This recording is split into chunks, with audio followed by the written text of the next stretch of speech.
In Brindavan, everyone started to love Krishna. The situation changed to seeing Krishna as Brindavan and Brindavan as Krishna. When Krishna played the flute, the whole of Brindavan believed that everything worked in a single wavelength, frequency, and rhythm. Whether it was the cows grazing the grass, the laundryman washing clothes, or the farmers cutting grass, everything happened in the same rhythm. Everyone was mesmerized. Krishna was a figure of happiness, which meant he was always happy, and the people around him were also happy.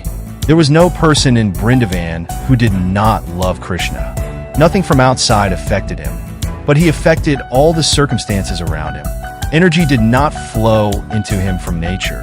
Instead, energy flowed into nature from him. In present times, for a man to live, the perfect example would be Krishna. One day, all the gopikas in Brindavan performed a ritual. As part of that ritual, they made a wish in front of the god for the kind of husband they wanted. It was believed that their wish about their husband would come true. But the thing was, on that day, all the gopikas chanted Krishna's name in front of the god. Since Krishna was one of the avatars of Vishnu, he knew everything. The next day, when the gopikas were bathing in the lake, Krishna took their clothes, which were on the shore, and sat on a tree. He asked them whose name they chanted in the ritual the day before, and said he would return their clothes if they told him. Everyone agreed that they had chanted his name. Then he asked them why they felt shy in front of their husband. He teased them for some time, asked them to come out of the lake, and eventually gave them their clothes back. Later, Krishna killed many demons. Sakatasura, who came in the form of a bullock cart; Vatsasura, who came in the form of a calf; Bakasura, who came in the form of a crane; and Agasura, who came in the form of a serpent. He killed more than 40 demons like these. But how did Kamsa know that Krishna was in Brindavan? How did Lord Brahma and Indra lose to Krishna? One day, a boy saw a cow drinking water from the river. He witnessed something pulling the cow into the water and told Krishna about it. Immediately, Krishna jumped into the river. Knowing what happened, Yashoda started towards the river.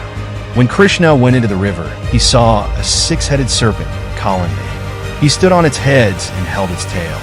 He stomped heavily on the heads and danced. Unable to bear the pain, the serpent came out of the water, carrying Krishna on its hood. Kalandi emerged from the river, and the people of Brindavan who witnessed it were astonished.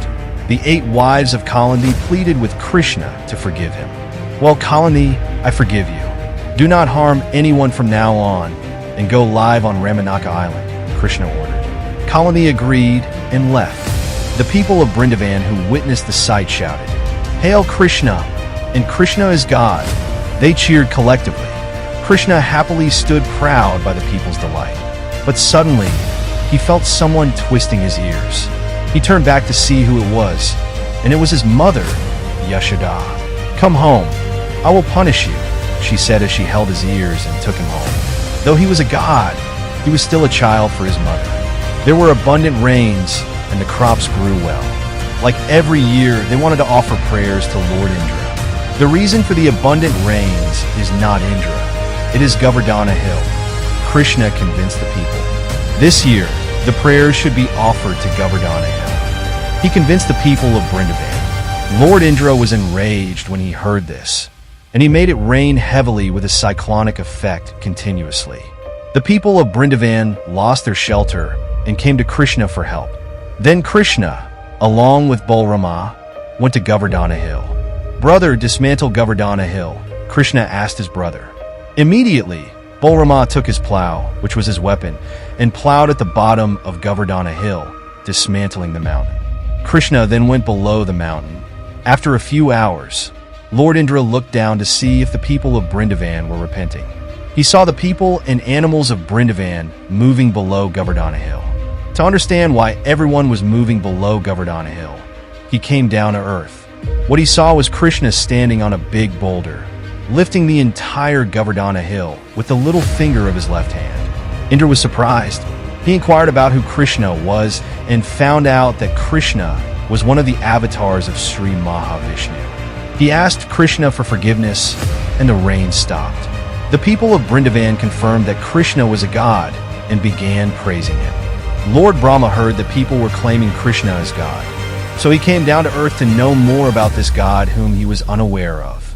Krishna, Balram, Radha, and a few of the gopikas were playing hide and seek. Lord Brahma vanished those who were hiding and hid them in another place to see what Krishna would do. According to Brahma's calendar, he returned a year later, but at the same place, Krishna, Balram, Radha, and all the gopikas were still playing hide and seek. I have hidden them all with me. But who are all these people? Brahma wondered. Krishna had transformed into all of them and had been spending time with their families for a year. Krishna noticed that Brahma had been secretly watching him. Brahma, I know you are here. Come before me, said Krishna. You recognize me as Brahma, but why can't I identify you? Brahma asked. Krishna asked Brahma to wait for 2 minutes to find the answer. Krishna sat under a tree with his eyes closed, as if meditating. He opened his eyes after 2 minutes, and immediately, to Brahma's right side, a vehicle in the form of a swan arrived and halted. Brahma thought, this vehicle of the swan belongs to me. He looked at the vehicle to see who was on it, and it was also Brahma. Another vehicle in the form of a swan landed on Brahma's left side, and it also had a Brahma on it. What is this magic, he thought looking back. In the sky, there were millions of swan vehicles flying in front of the sun, and they landed in front of Krishna. Then Krishna said, Brahma, I am Lord Vishnu. I am the only Lord Vishnu to you, but there are millions of Brahmas under me. In every universe, I have created a Brahma. I am the only one who preserves every parallel universe, Krishna explained. Brahma then understood the power and capacity of Lord Vishnu. A few days later, Nanda wanted Balram and Krishna to learn the art of war and battle skills, so he made them join under Guru Saint Sandeepa. Saint Sandeepa told Balram and Krishna, we have 64 skills. It takes a minimum of 2 to 12 years to master each skill perfectly, and there is no guarantee that those skills can be mastered even then. He asked them, which skill would you like to learn now? Krishna replied, you teach us all the skills.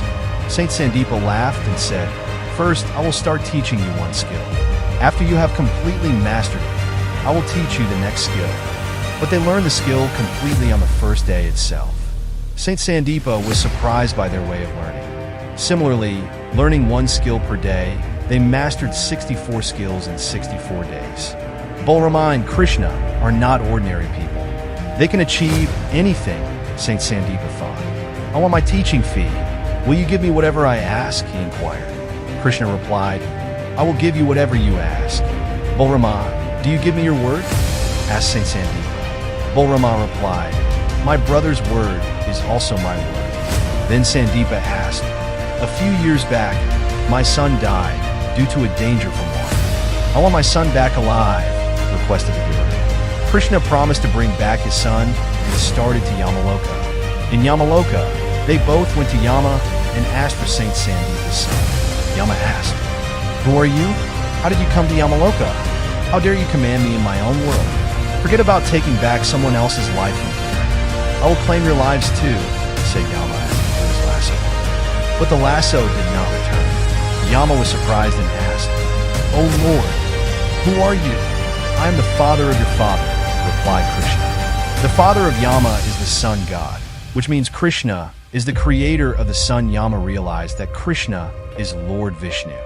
Yama told Krishna, not just one life, you can take back as many as you want. After giving back his son to Saint Sandeepa, they returned to Brindavan. There was a demon, Danyakasura, in an area outside Bride.